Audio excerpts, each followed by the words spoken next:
Está en mis manos un documento central que se ha llevado un proceso de elaboración tenso e intenso, el consenso de nuestra América. Se ha considerado conveniente organizar una mesa con exponentes de la alta dirigencia latinoamericana.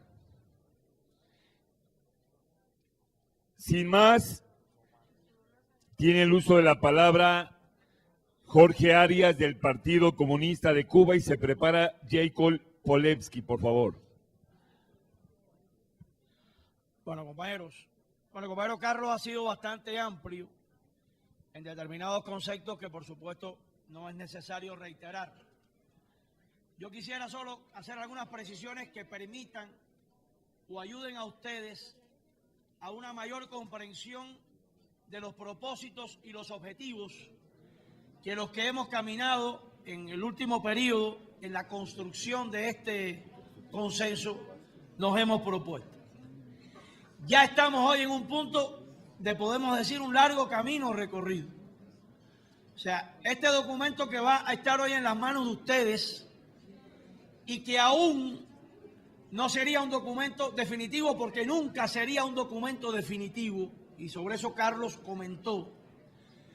Pero desde el punto de vista orgánico, nos parece que el espacio del encuentro anual del Foro de Sao Paulo, que va a tener lugar en Managua en julio próximo, debe ser el momento culminante de este proceso, reitero, sin decir que vamos a escribir un documento único, excepcional y que nadie lo podría transformar en el futuro. Este es un documento que va a seguir en construcción. Y ya ha sido discutido en varios espacios y eventos durante todo el año 2016, en lo que va del 2017, y tiene un antecedente en el año 2013, cuando realizamos en La Habana una reunión del grupo de trabajo del Foro de Sao Paulo, y ahí debatimos un documento que se titulaba Necesidad de la unidad de la izquierda de América Latina y el Caribe, y que después en el encuentro anual del foro ese año en Brasil se aprobó como un documento del Foro de Sao Paulo. Por tanto, estamos hablando de un proceso de construcción que no empezó ayer, sino que viene caminando y que ha venido caminando un poco al calor también de todo lo que se haya venido explicado aquí, se ha vivido en los últimos años en la región. Si pretenderíamos en algún momento llegar a un documento acabado y definitivo, estaríamos en contra de la propia esencia del documento. Y ese es otro elemento importante para su comprensión. El documento no pretenderá nunca ser una camisa de fuerza y un documento único al cual hay que adherirse. El documento contiene un conjunto de elementos cuya finalidad es, en primer lugar, adoptar y seguir profundizando en la conciencia de la necesidad de la unidad. Estamos hablando, como ya se ha dicho varias veces, de un asunto que no es un problema que lo querramos escoger o no. Si no nos unimos, como dijo Fidel hace 24 años, ningún porvenir tendríamos. Por tanto, estamos hablando de un asunto al cual tendremos que adherirnos inevitablemente, con la conciencia de que cualquier proceso de unidad es un proceso complejo. Es importante la multiplicidad de factores, de personas, de instituciones que tienen que ver con un proceso de esto. Pero es como una tarea a la cual tenemos que asumir indefectiblemente. Y por tanto el documento lo que persigue como objetivo es dar herramientas que permitan en cada país aplicarlo a las realidades particulares de cada país. En nuestro continente no hay dos países iguales y dentro de un mismo país hay realidades diferentes, idiosincrasia, costumbres, culturas. Por lo tanto, esa es la finalidad del documento. No es el documento un fin en sí mismo. El documento es un instrumento para la acción revolucionaria, para una tarea que catalogamos imprescindible. El documento define algo que nos parece imprescindible, que es la definición y la unidad en torno a la lucha contra un enemigo principal. Mientras nos estamos considerando enemigos entre nosotros mismos, no podremos llegar a ningún lado. El enemigo principal está claro y todos lo conocemos: el imperialismo y la derecha oligárquica a su servicio. Por tanto, hacia ese es el que van nuestras acciones, y en torno a la lucha contra ese enemigo va encaminado este proceso. Y ese es otro elemento importante del documento, que viene de aquel que comenté del año 2013.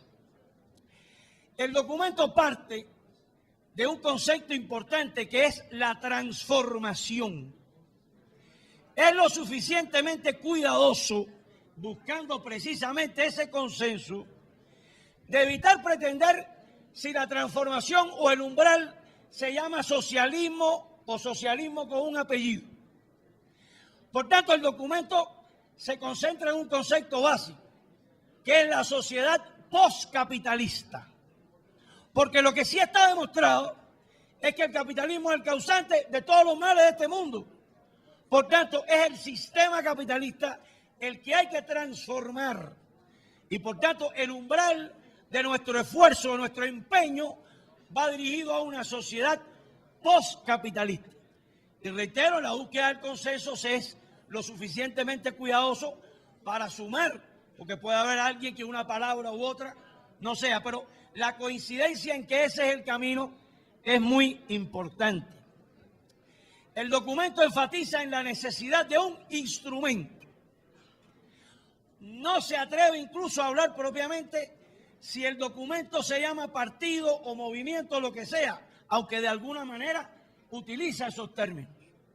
Lo que sí es imprescindible es que para conducir un proceso transformador hace falta un instrumento político, un instrumento que llegue a la gente y con el cual trabajemos con la gente. Podemos encontrar hoy muchas explicaciones a un fenómeno que hemos comentado tantas veces. ¿Cómo es posible que alguien que ha recibido tantos beneficios de un proceso transformador después va y vota a favor de la oposición? Para nosotros, al margen de cualquier otra explicación que puede ser muy válida, uno es eso, la falta de un instrumento para trabajar con la gente y que esos beneficiados se sientan parte de ese proceso y se sientan comprometidos con ese proyecto. Por eso el documento defiende la idea de la necesidad de la construcción de un instrumento que, por supuesto, tendría que ajustarse en cada país de acuerdo a las condiciones particulares de cada uno. El documento precisa 13 valores que debe caracterizar ahora a la izquierda. Pueden haber 13 más, pero hemos entendido que hay 13 que son valores que deben ser la característica de la izquierda, la característica de las personas que defendemos el progreso, que defendemos un cambio. Y por tanto ese es otro elemento cardinal. Nadie puede hacer política si no defiende valores en los cuales se cree, como dijo Fidel en su concepto de revolución, y a los cuales también, por supuesto, lo apoyan. Y un elemento muy importante es la necesidad de la toma de conciencia para un programa. Entendemos, y así lo explica el documento y lo trata de argumentar, que el proceso de unidad debe ser en torno a un programa. Por eso el título del documento es Consenso de Nuestra América, proyecciones para un programa político de acuerdos de la izquierda, los partidos y movimientos populares de América Latina y el Caribe. Por tanto, la comprensión de la necesidad de construir un programa en el cual estén enunciados los elementos básicos que nos unen y apartamos lo que nos puede dividir es un elemento clave. Y terminando con el propio título, que dice partidos y movimientos populares, el documento deja claro que entendemos que en este proceso del consenso es inevitable la cercanía y la relación entre los partidos y movimientos políticos y los movimientos sociales. Mientras los partidos vayan por un lado y los movimientos sociales vayan por otro, es muy difícil construir un consenso. Muchas gracias.